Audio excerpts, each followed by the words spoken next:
Hello friends, मैं यशवंत स्वागत करता हूं आप लोगों का अपने यूट्यूब चैनल नॉलेज बुक में। जैसा कि आप लोग जानते हैं कि हम लोग सेमीकंडक्टर की एक सीरीज चला रहे हैं, तो उसी क्रम में आज जो हम लोग पढ़ने वाले हैं वो है रेक्टिफायर से।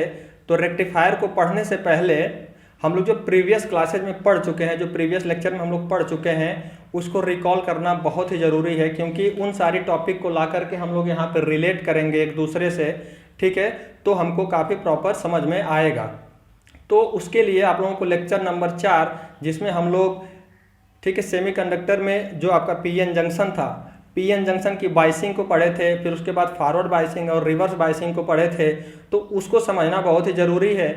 तो उसको मैं थोड़ा सा रिकॉल कर दे रहा हूँ, लेकिन जिन लोगों ने उन क्लासेस को नहीं देखी है तो डिस्क्रिप्शन बॉक्स में उसका लिंक पड़ा हुआ है, तो वहाँ से जा करके उस क्लासेस को देख करके अपना जो भी डाउट है उसको आप क्लियर कर सकते हैं। तो बाइसिंग क्या होती है? बेसिकली जब हम लोग एक पीएन जंक्शन को एक सिंगल बैटरी सोर्स के साथ जब जोड़ते हैं तो उसी को बोला जाता है पीएन जंक्शन बाइसिंग या बाइसिंग ऑफ डायोड। उसके बाद वो बाइसिंग कितने प्रकार की होती है? तो वो होती है दो प्रकार की। पहला होता है आपका फॉरवर्ड बाइसिंग और दूसरा होता है रिवर्स बाइसिंग। फॉरवर्ड बाइसिंग किसको बोला जाता है कि जब पीएन जंक्शन के पी टाइप को जब बैटरी के पॉजिटिव टर्मिनल के साथ और पीएन जंक्शन के एन टाइप को बैटरी के नेगेटिव टर्मिनल के साथ जब जोड़ा जाता है तो उसको बोला जाता है फॉरवर्ड बाइसिंग, और उसी को बोला जाता है ट्रू कनेक्शन। रिवर्स बाइसिंग क्या होता है? रिवर्स बाइसिंग में जो आपका डायोड का पी टाइप होता है उसको बैटरी के निगेटिव टर्मिनल से, और जो एन टाइप होता है उसको बैटरी के पॉजिटिव टर्मिनल से जोड़ा जाता है, और इसको बोला जाता है फॉल्स कनेक्शन, और यही होता है रिवर्स बाइस। तो उसी को ध्यान में रखते हुए हम लोग इस लेक्चर को आगे बढ़ाएंगे और समझने की कोशिश करेंगे कि रेक्टिफायर क्या होता है। मैं उन लोगों से रिक्वेस्ट करना चाहूँगा जो लोग हमारे चैनल पर नए हैं, अगर वो हमारे चैनल को सब्सक्राइब नहीं किए हैं तो हमारे चैनल को सब्सक्राइब कर दें, लाइक कर दें और अपने दोस्तों के साथ शेयर ज़रूर करें, और बेल आइकन को ज़रूर दबा दें, जिससे हमारी आने वाली वीडियोस का नोटिफिकेशन आपको मिलता रहे। तो बात करते हैं रेक्टिफायर के ऊपर। देखिए, हमारे घरों में जो सप्लाई आती है हमारे सब स्टेशन से, वो एसी के फॉर्म में आती है। ठीक है, और हमारे घर में, ऑफिस में बहुत सारे ऐसे डिवाइस होते हैं जो एसी पे काम न करके डीसी पे काम करते हैं। ठीक है, उनको अल्टरनेटिंग करंट पे नहीं काम करना, उनको डायरेक्ट करंट पे काम करना आसान होता है, और वो उसी पे काम करना चाहते हैं और उसी पे काम करते हैं। जैसे आपके मोबाइल का चार्जर हो गया, मोबाइल का चार्जर को अगर आप एसी देंगे तो मोबाइल को चार्ज नहीं कर सकता जब तक उसको डीसी नहीं मिलेगी। तो एसी को डीसी में जो कन्वर्ट करने की डिवाइस होती है, एसी को डीसी में कन्वर्ट करने की जो डिवाइस होती है उसी को बोला जाता है रेक्टिफायर। और जो एसी को डीसी में है ना, जैसे कन्वर्ट करने का जो प्रोसेस होता है उसी को बोला जाता है रेक्टिफिकेशन। ठीक है, और ये रेक्टिफायर दो प्रकार के होते हैं। एक तो होता है आपका हाफ वेव रेक्टिफायर और दूसरा होता है फुल वेव रेक्टिफायर। तो अब हम लोग डिस्कस करेंगे कि हाफ वेव रेक्टिफायर क्या होता है और फुल वेव रेक्टिफायर क्या होता है, और उसके अंतर्गत आने वाले जितने भी की पॉइंट्स रहेंगे उनको हम लोग समझने की कोशिश करेंगे।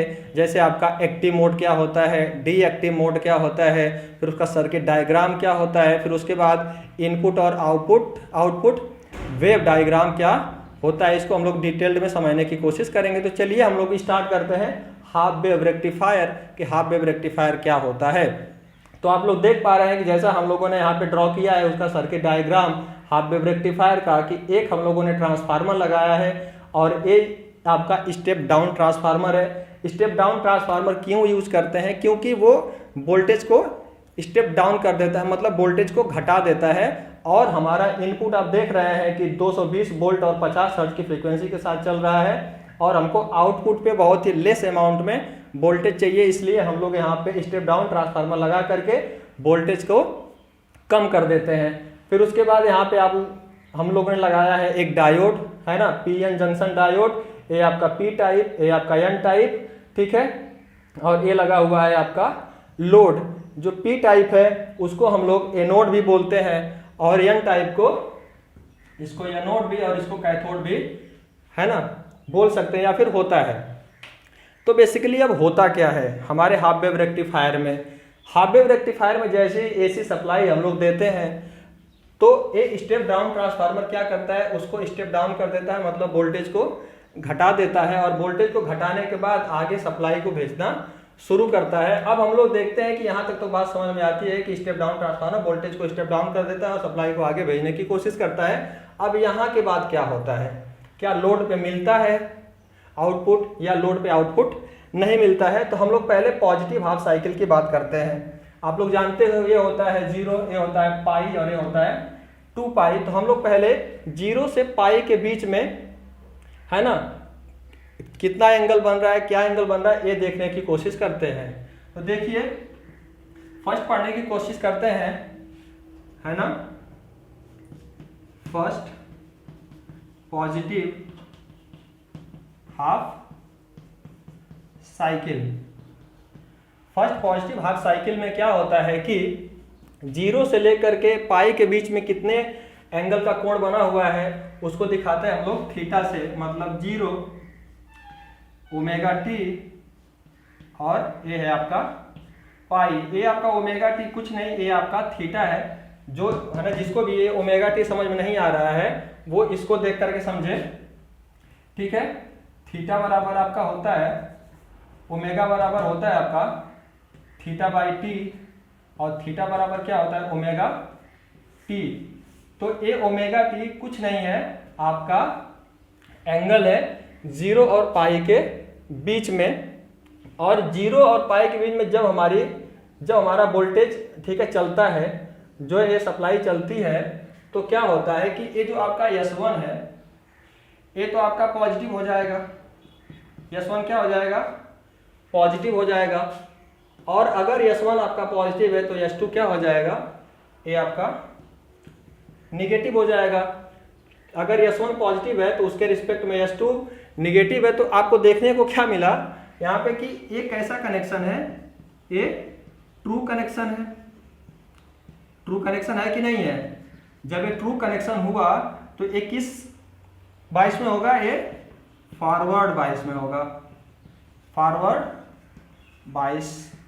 और फॉरवर्ड बाइस में होता क्या है कि जो डायोड होते हैं वो एक्टिव मोड में होते हैं। किस मोड में होते हैं डायोड एक्टिव मोड में होते हैं, active mode.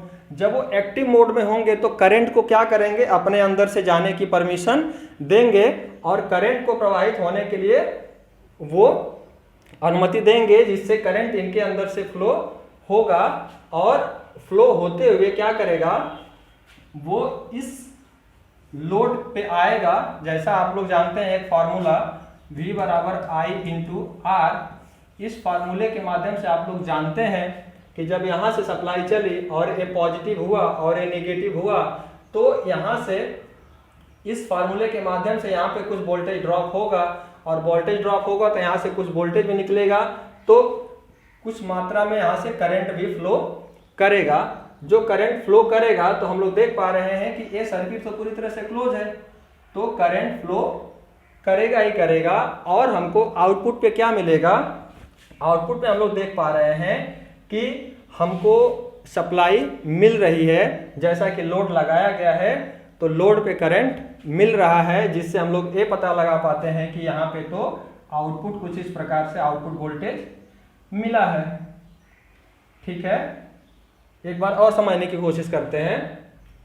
First positive half cycle को जब हम लोग लेते हैं तो 0 और पाई के बीच में एंगल को देखते हैं तो थीटा एंगल हमको मिलता है। और उस थीटा एंगल में होता क्या है कि यहाँ से जब हम लोग सप्लाई आगे भेजते हैं तो S1 पे हो जाता है पॉजिटिव, और अगर S1 पे पॉजिटिव हुआ तो S2 पे हो जाता है नेगेटिव। तो और ये ट्रू कनेक्शन है, ट्रू कनेक्शन के होने की वजह से ये फॉरवर्ड बायस कहलाएगा। और फॉरवर्ड बायस में जो डायोड होता है वो एक्टिव मोड में आ जाएगा, और जब एक्टिव मोड में आएगा तो अपने अंदर से करंट को फ्लो करने के लिए अनुमति प्रदान करेगा और वो करंट लोड पे आएगा। ठीक है, और वहां से हमको आउटपुट वोल्टेज मिलेगी ही मिलेगी, जैसा कि ए। अब देखते हैं सेकंड कंडीशन क्या है। सेकंड नेगेटिव हाफ साइकिल की बात कर लेते हैं। ठीक है, ए होपफुली आपको समझ में आया। अब हम लोग नेगेटिव हाफ साइकिल की बात करते हैं। ठीक है, दूसरा नंबर निगेटिव हाफ साइकिल।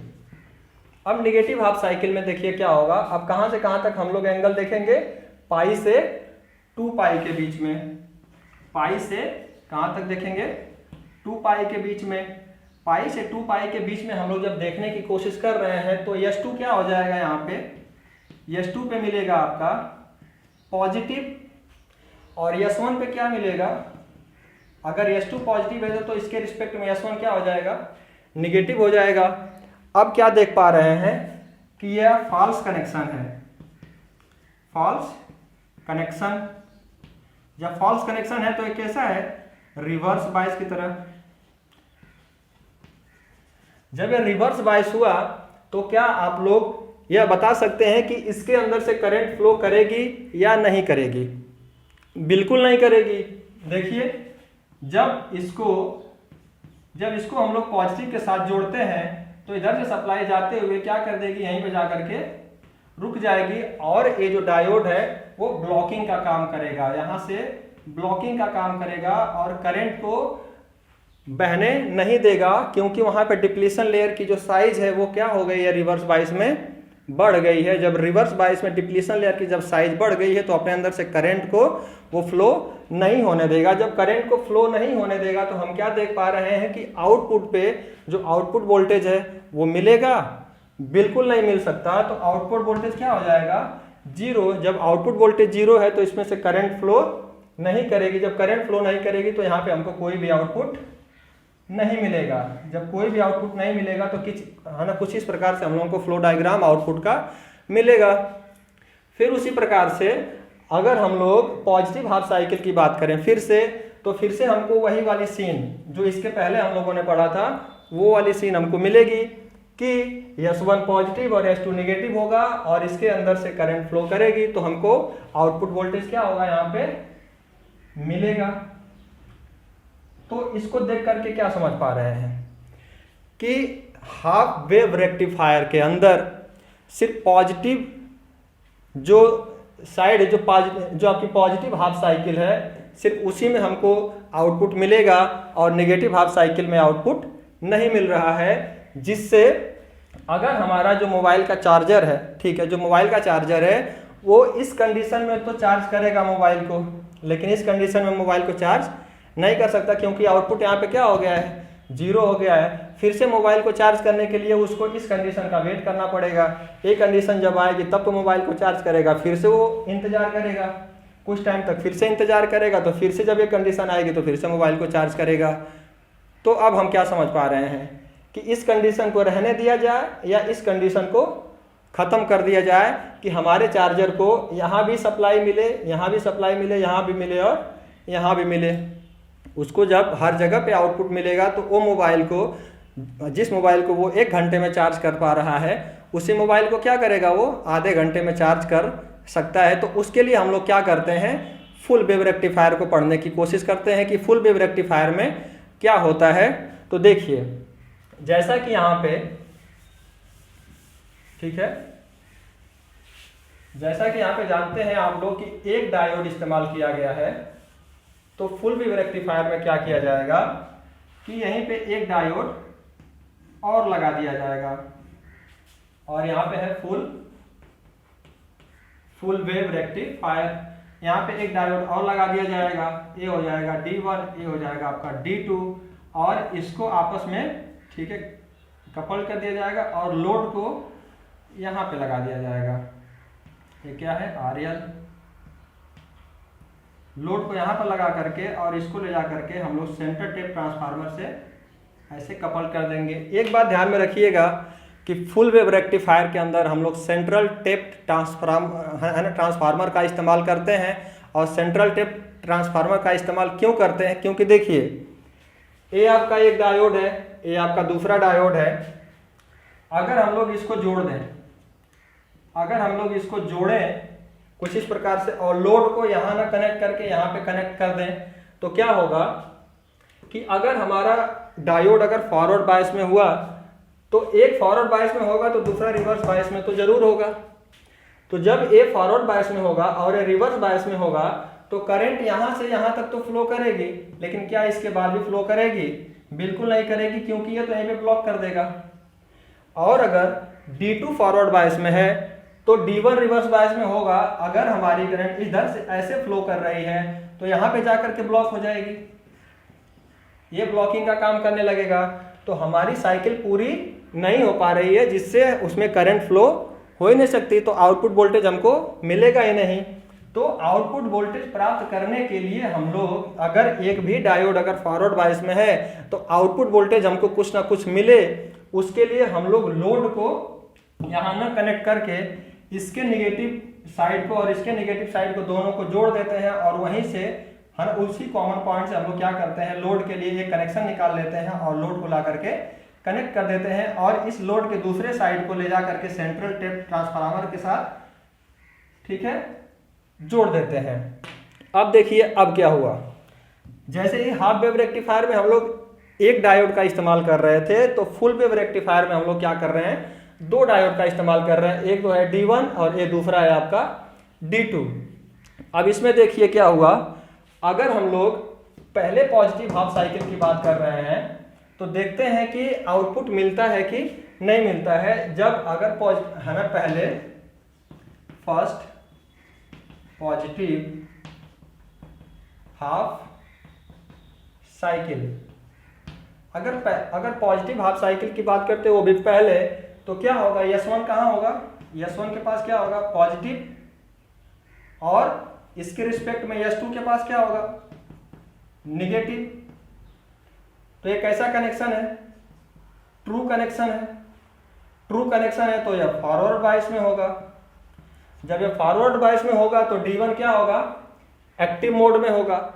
जब एक्टिव मोड में होगा तो करंट को क्या कर देगा, वो बहने के लिए, ठीक है, रास्ता प्रोवाइड करेगा और अपने अंदर से करंट को बहने देगा। और अपने अंदर से जैसे ही करंट को बहने दिया तो देखिए करंट कुछ ऐसे होते हुए, कुछ इस मार्ग से होते हुए, लोड से होते हुए वो आकर के सेंट्रल टेप ट्रांसफार्मर के साथ जाकर के अपने आप को, है ना, एक क्लोज पाथ में कन्वर्ट कर लेगी। और जैसे ही क्लोज पाथ में कन्वर्ट की, इसके अंदर करंट बहना शुरू और हमको आउटपुट वोल्टेज मिलना शुरू। ये आपका आउटपुट मिल रहा है। अब हम लोग बात करते हैं निगेटिव हाफ साइकिल की, कि निगेटिव हाफ साइकिल में क्या होता है। ठीक है, दूसरा क्या है, निगेटिव हाफ साइकिल। देखिए निगेटिव हाफ साइकिल में क्या होगा, निगेटिव हाफ साइकिल में जो S2 होगा वो तो पॉजिटिव हो जाएगा। जब S2 पॉजिटिव हुआ तो इसके रिस्पेक्ट में S1 क्या होगा, S1 आपका निगेटिव हो जाएगा। जब S1 आपका निगेटिव हो जाएगा तो आपकी करंट किधर से किधर चलेगी, आपकी करंट कुछ ऐसे चलेगी, S2 से आपके D2 से होते हुए, ठीक है, D2 तो फॉरवर्ड बायस में है तो D2 आपका क्या हो जाएगा, एक्टिव मोड में है, और D1 क्या है वहां पे, डी एक्टिव मोड में है। जैसा कि फर्स्ट हाफ साइकिल में, फर्स्ट पॉजिटिव हाफ साइकिल में हमने देखा था कि D1 एक्टिव मोड में है, D2 डी एक्टिव मोड में है, तो एक करंट को बहने देगा लेकिन एक करंट को रोकेगा।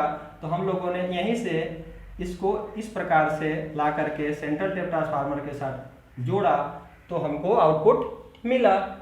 इसके डीएक्टिव होने से कोई प्रभाव आउटपुट पे नहीं पड़ा। लेकिन जब हम लोग निगेटिव हाफ साइकिल की बात कर रहे हैं तो आपका इस कंडीशन से हमको पता चल रहा है कि ये फॉल्स कनेक्शन है और ये क्या है, रिवर्स बायस में है। ठीक है, जब ये रिवर्स बायस में है तो यहाँ पे क्या होगा, यहाँ पे जो D2 है आपका ये एक्टिव मोड में आ जाएगा। जब D2 एक्टिव मोड में आएगा तो इसके अंदर से करंट क्या करेगी, फ्लो करेगी। लेकिन करंट फ्लो करेगी और D2 के अंदर से क्या करेगी, करंट फ्लो नहीं करेगी, ये ब्लॉकिंग का काम करेगा क्योंकि ये डीएक्टिव मोड में है। तो इससे हमको मतलब ही क्या है, हम लोग यहीं से लेकर के, यहाँ से लेकर के आकर के लोड के पास दे दें और लोड से देते हुए इसको क्या कर दें, यहाँ से सेंट्रल टेप ट्रांसफार्मर के साथ जोड़ दें। तो फिर भी तो हमको एक क्लोज पाथ मिल रहा है ना। देखिए यहाँ से चला, ऐसे चलते हुए यहाँ से आकर के लोड से होते हुए आकर के सेंट्रल टेप ट्रांसफार्मर के साथ कपल्ड हो गया और एक क्लोज लूप बना लिया। तो हमको क्या मिला, हमको आउटपुट पे कुछ ना कुछ मिला। आउटपुट वोल्टेज हमको क्या हुआ, मिला। तो आउटपुट वोल्टेज कुछ इस प्रकार से हमको यहाँ भी